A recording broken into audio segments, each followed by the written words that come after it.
250 fighter jets. That number is not ordinary. It's not an interception patrol or a small squadron scrambled for border defense. It is a fleet, an armada of speed, stealth, and firepower. The kind of force designed to break nations, not just chase smugglers. And yet, for this mission, the target was not a conventional army. It was something even more elusive, more feared in the shadows. The world's most dangerous cartel. For years, this cartel had operated with impunity. Its convoys rolled through deserts, highways, and mountain passes like clockwork. Shipments worth billions of dollars in narcotics moved across borders, while corrupt officials looked the other way. Its gunmen, hundreds strong, heavily armed and fanatically loyal, patrolled towns with rifles slung over their shoulders as if they were the law itself. To many, they were untouchable, a shadow empire that controlled everything from ports to politics. But behind the facade of control, cracks were forming. U.S. intelligence agencies had been watching, listening, and waiting. From the NSA's monitoring stations to satellites orbiting far above the Earth, fragments of information trickled in. A coded call intercepted in one country, a drone image of trucks assembling near a desert warehouse, an informant's whispered warning delivered in the dead of night. Piece by piece, the puzzle formed. The cartel was planning its boldest operation yet, a mega convoy carrying a staggering shipment of narcotics across one of its most heavily guarded desert routes. This wasn't routine business. This was spectacle, a declaration that they could move whatever they wanted, whenever they wanted, and no one could stop them. The convoy itself was a small army. At the front, modified pickup trucks with mounted .50 caliber machine guns. Behind them, armored SUVs filled with tactical squads carrying AK rifles, grenade launchers, and night vision goggles. The center of the formation housed the prize, massive transport trucks with reinforced plating, each packed with narcotics worth hundreds of millions. The rear guard mirrored the front, bristling with weapons, prepared to repel any ambush. Overhead, the cartel planned to deploy surveillance drones and even man-portable anti-air missiles captured from international arms smugglers. To them, it was airtight. To them, it was invincible. But what they didn't know was that every detail had already been mapped. American analysts had built a digital model of the operation before the first engine started. They knew the routes, the speed, the checkpoints, and the estimated time of arrival. They even knew the convoy's radio frequencies. And waiting for them, cloaked in the silence of the sky, was the largest air armada ever tasked against a criminal force: 250 U.S. fighter jets. F-22 Raptors, stealthy and invisible to radar, were the tip of the spear. Their mission was to eliminate the convoy's air defenses before the cartel even realized the fight had begun. Behind them, squadrons of F-35 Lightning IIs, armed with precision-guided bombs and advanced sensors, stood ready to dismantle armored vehicles and command trucks. Supporting them, waves of F-16 Fighting Falcons, reliable workhorses of American air power, would saturate the battlefield with firepower. And lurking even higher, invisible in the dark, were B-2 Spirit stealth bombers, their payloads capable of erasing entire grid squares of desert in a single pass. The cartel was bold, but above them, the sky had already chosen sides. The battlefield itself was no accident. U.S. commanders had studied dozens of potential strike zones. Cities were too risky. Mountains provided too much cover. But a long, exposed desert corridor, 40 miles of flat sand with ridges on both sides, offered the perfect trap. Once the convoy entered, it would be boxed in, nowhere to run, every movement visible from the air. What seemed like a safe shortcut to the cartel was, in truth, a kill box waiting to close. On the ground, cartel fighters prepared with laughter and bravado. Radios crackled with music and shouted orders. Engines roared as drivers revved in anticipation. Dust plumes rose behind the assembling vehicles, marking the desert like smoke signals. To them, it was routine. Another payday, another shipment. Some joked, others cheered, and their commanders assured them no army could touch them out here. But above them, 250 cockpits glowed in the pre-dawn darkness. Pilots sat with helmets on, oxygen masks tight, eyes scanning instruments. Their throttles were eased forward, their weapons armed. The silence of the upper atmosphere carried only one truth. The cartel convoy below was already doomed. At air bases across the region, jets had launched in staggered intervals, climbing to altitude and joining formations. Tanker aircraft refueled them mid-air, keeping the armada invisible to the enemy's awareness. AWACS surveillance planes orbited at distance, their radar painting every movement on the ground and every faint emission from cartel radios. Electronic warfare aircraft blanketed frequencies, ready to cut off communication the moment the strike began. The coordination was absolute. Every fighter jet had its role. Every pilot had his target. Every second of the operation was scripted down to the minute. The cartel might believe in chaos and intimidation, but the Americans were bringing discipline, precision, and overwhelming force. At the central command post, officers leaned over glowing screens, watching live feeds from drones circling high above the desert. The convoy was moving, slowly, steadily, a line of headlights crawling across the sand. From above, it looked like a trail of ants marching straight into a furnace. The countdown had begun. Every pilot listened for the order. Every commander waited for the signal. The sky was silent, the earth unsuspecting. And then, as the cartel's lead vehicles rolled deeper into the desert corridor, the invisible line was crossed. The convoy was fully inside the box. From the command post, the order came, calm but unshakable. Stand by. Targets locked. Do not fire until green light. In that instant, the trap was set. The convoy, the fighters, the trucks worth billions. All of it was now pinned under the watchful eyes of 250 jets. The cartel believed it controlled the desert, but the desert belonged to the sky. And when the strike began, there would be no escape. The desert corridor stretched out like a runway of fate. The cartel convoy, miles long, thundered forward under the rising sun. Trucks, SUVs, and armored pickups kicked up dust that hung in the air like a curtain. To the drivers, it was routine. Another shipment, another day.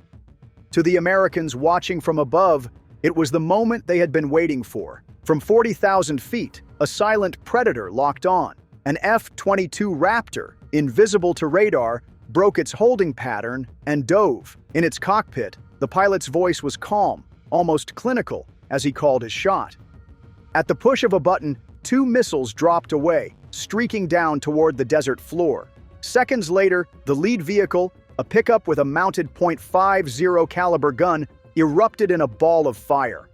The convoy screeched to a halt in chaos, and before the dust even settled, the trap was sprung. The sky exploded. Dozens of Raptors dove from altitude, their weapons cutting down the convoy's anti-air launchers before the cartel gunners even realized what was happening. Truck after truck was obliterated in surgical strikes, their twisted wreckage clogging the narrow desert road.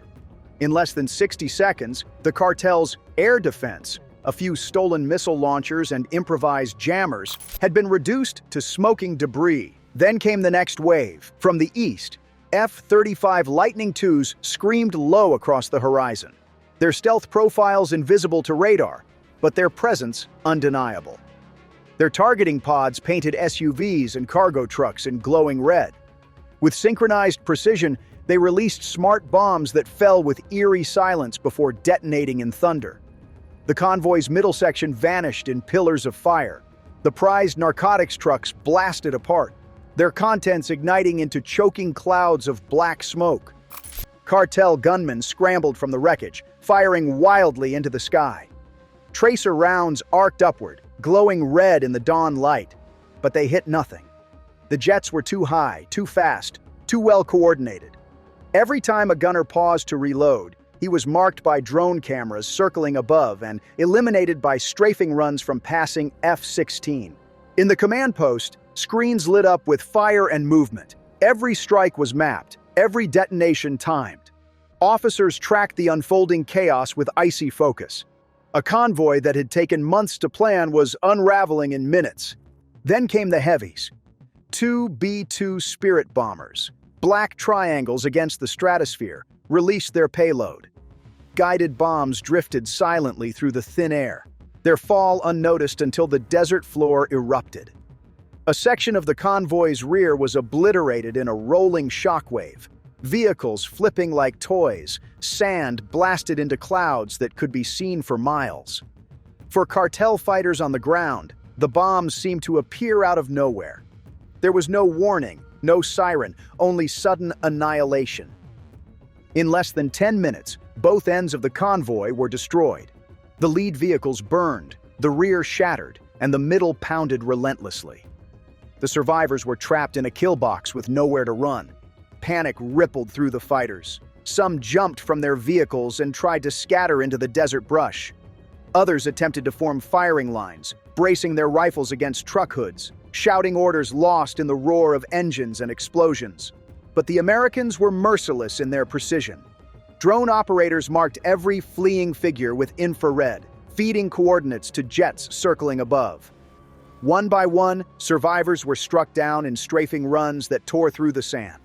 Cartel commanders shouted into radios, demanding reinforcements, but their signals were jammed. Electronic warfare aircraft flying high above blanketed the spectrum, turning every call into static.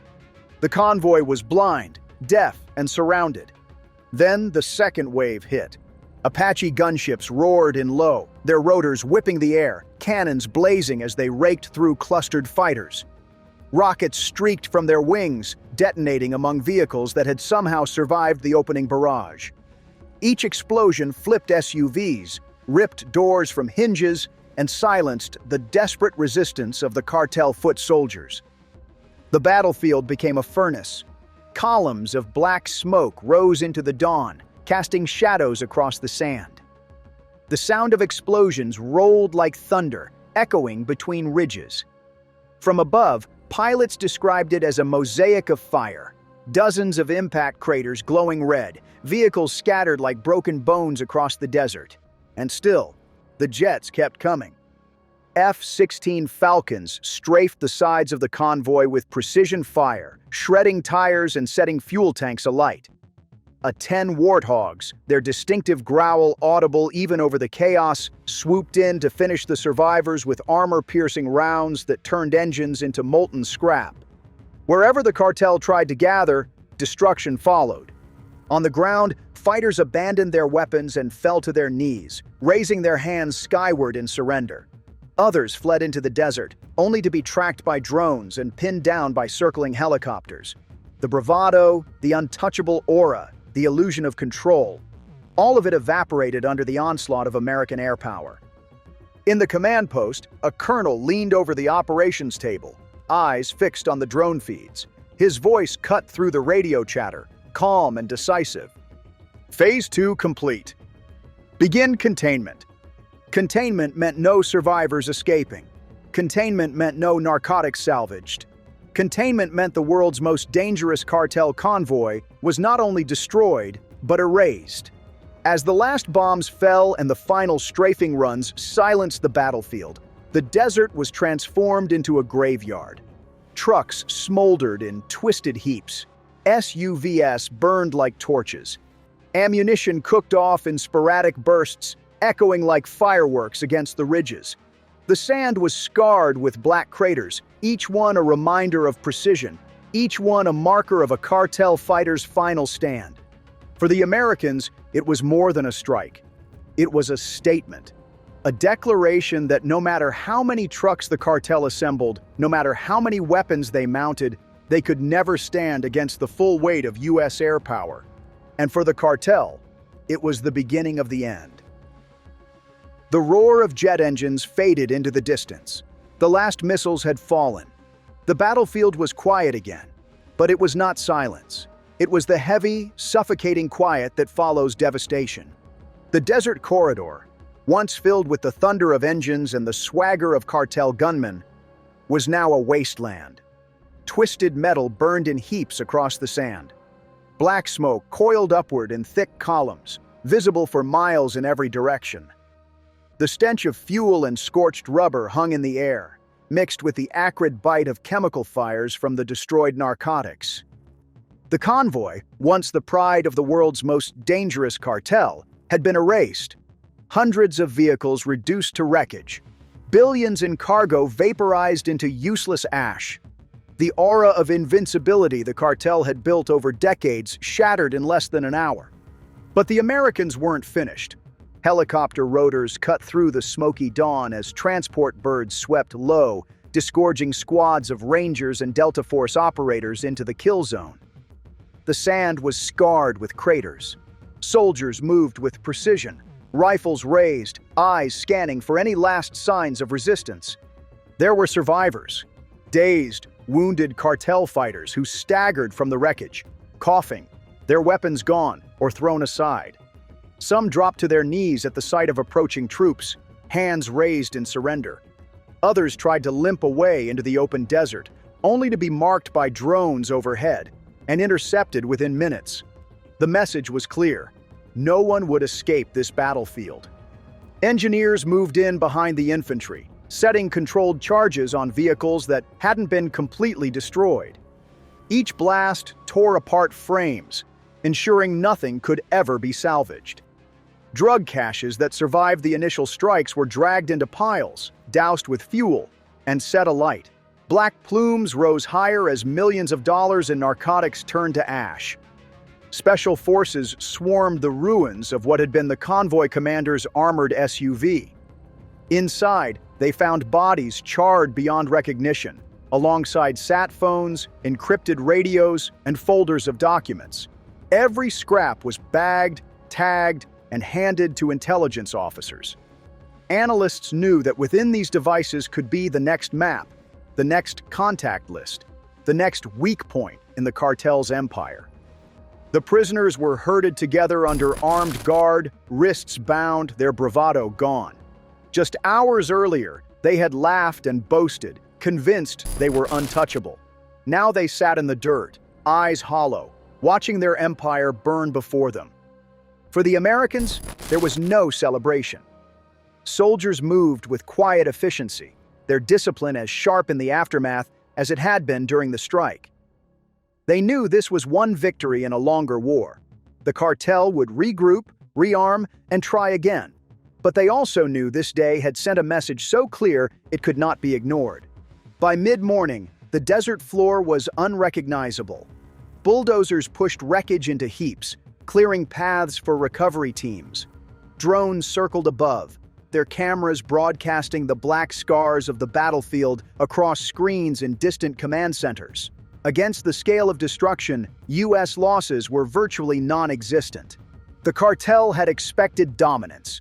Instead, they collided with overwhelming force, not in the shadows, not in whispers, but in the open desert where their power had nowhere to hide. Even as the smoke still rose, word raced through cartel safe houses, border towns, and rival networks. The untouchable convoy, the one meant to be a show of strength, was gone. Destroyed in less than an hour by the largest display of U.S. air power ever unleashed on a criminal force. The convoy's last mistake hadn't been the drugs, or the route, or even the arrogance. Their last mistake was believing they could face the full weight of American power. They thought they were hunters, roaring across the desert with their guns and their trucks. But when the sky opened above them, they learned too late that they were prey to a storm of steel and fire they could never resist. As the last charges detonated, the colonel in the command post signed off the operation. His words were quiet, almost understated, but they carried the weight of finality. The cartel convoy no longer exists. By the time the sun stood high in the desert sky, nothing remained but smoldering wreckage, black scars on the sand, and the silence of a battlefield that had witnessed annihilation. For the cartel, it was more than defeat. It was humiliation. The world's most dangerous cartel had gambled everything on a show of strength. And in doing so, they made their last mistake.